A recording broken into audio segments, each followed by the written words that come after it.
Fabriquer une brosse dans Photoshop, c'est relativement simple. Il faut juste préparer peut-être un petit peu le terrain avant de commencer, mais ça peut être quand même très pratique d'avoir différentes brosses de pinceaux pour des fois résoudre des problèmes ou éviter de chercher des images pour rien. Par exemple, ici, ben là, j'ai un exemple de photo qu'on pourrait trouver ou fabriquer, par exemple, soi-même avec un appareil photo. On sort à l'extérieur, on trouve un nuage beau, puis on fait une photo pour que l'exposition soit correcte. Le problème de travailler avec ça, c'est qu'on se retrouve des fois avec une image où est-ce que là, ben, on a un fond bleu et pour faire une brosse, il faut absolument travailler avec du noir et du blanc. Je vais présenter par exemple une brosse qui est déjà prête, un nuage qui est déjà prêt à utiliser, par exemple celui-là. Là, on peut voir que le nuage est blanc sur fond noir. Et l'idéal, c'est vraiment de travailler l'image pour arriver à un résultat similaire à ça. On s'entend qu'ici, la démonstration est toute en PSD, déjà toute préparée. Je peux même supprimer le fond. Mais l'idée, c'est de vous montrer à faire une brosse à partir d'un contexte le plus réaliste possible. À partir d'un calque de réglage, par exemple ici, je vais utiliser noir et blanc. Et pourquoi j'utilise noir et blanc? C'est que ça me permet, entre autres, là, mon ciel, à l'origine, il est bleu. Donc, cette origine-là, je vais m'en servir justement pour aller au niveau de la couleur bleue. Puis, je vais pouvoir décider ce que je fais avec.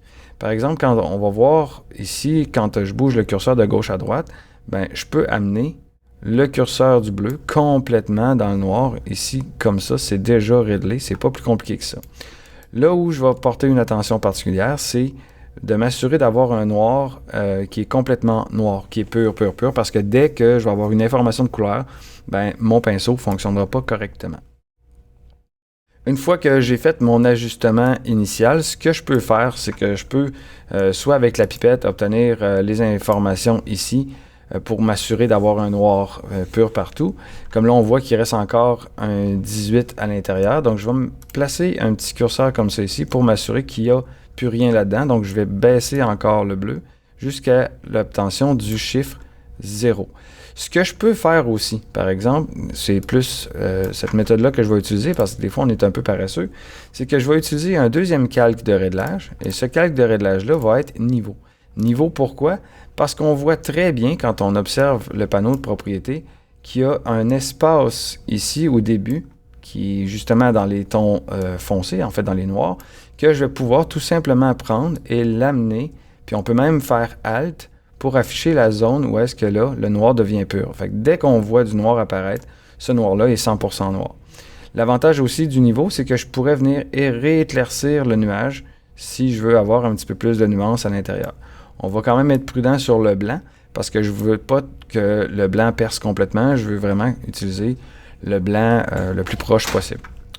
Une fois que ça va être fait, donc une fois que nos réglages sont faits, que j'ai mon noir bien noir et que le blanc est blanc, ce qui va nous rester à faire, c'est d'inverser les couleurs parce que ce qui marche avec les pinceaux, c'est que la forme, pour qu'elle soit affichée ici dans le petit icône, par exemple en blanc, il faut qu'elle soit inversée. Dans le fond, le logiciel utilise le noir pour peindre et non pas le blanc. Pour le faire, je vais utiliser les calques d'ajustement encore une fois. Et là, je vais utiliser un outil qui est très pratique. C'est celui où est-ce qu'on va venir inverser. En fait, inverser là, qui nous donne un négatif à partir de notre image.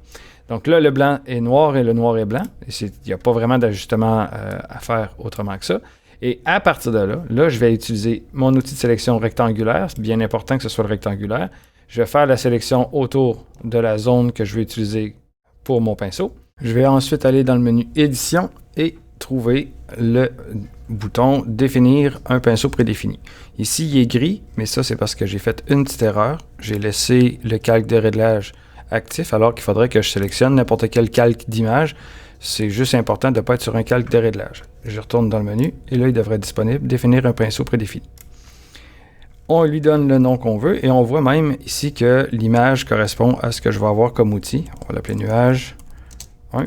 Je l'enregistre. Et là, maintenant, on pourra aller le tester tout de suite sur, par exemple, ici, je me suis fait un faux ciel pour la démonstration. Mon petit nuage, on le voit ici, va apparaître en fin de la liste des pinceaux, du panneau de pinceaux qu'on va avoir à travers le menu Fenêtre pinceau, qui est juste ici. Et là, ben, Les paramètres qui sont définis dessus, ben, c'est la grandeur à laquelle j'ai fait la capture d'écran. Donc, sa taille en pixels correspond à celle qui a servi dans ma zone de sélection. Donc, techniquement, on ne devrait pas aller plus grand que cette mesure-là, mais souvent, on oublie un peu les paramètres de base. Sauf que quand on le sélectionne, il nous les donne. Donc, il me reste tout simplement à venir choisir une petite couleur. Et là, je vais choisir du blanc parce qu'un nuage, c'est blanc. Et là, je vais pouvoir appliquer mon nuage qui est ici. Il va se régler exactement comme n'importe quel autre outil. Je vais pouvoir définir un ciel à mon goût avec différents styles de nuages. Et puis là, ben, on vient comme simuler un environnement comme par exemple ici dans cette photo-là, j'ai fait un masque pour remplacer le ciel. Le ciel, pour l'instant, si on le regarde en arrière, il a l'air un peu fou.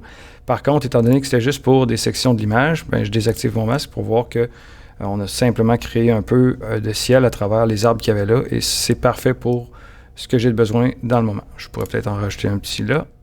C'est parfait. Donc, c'est comme ça qu'on va venir définir des brosses personnalisées. Je conseille d'en avoir une petite collection. Par exemple, là, ici, j'ai toujours le même nuage, mais un ciel, en principe, il y a plusieurs nuages dedans, donc c'est bien pour ça.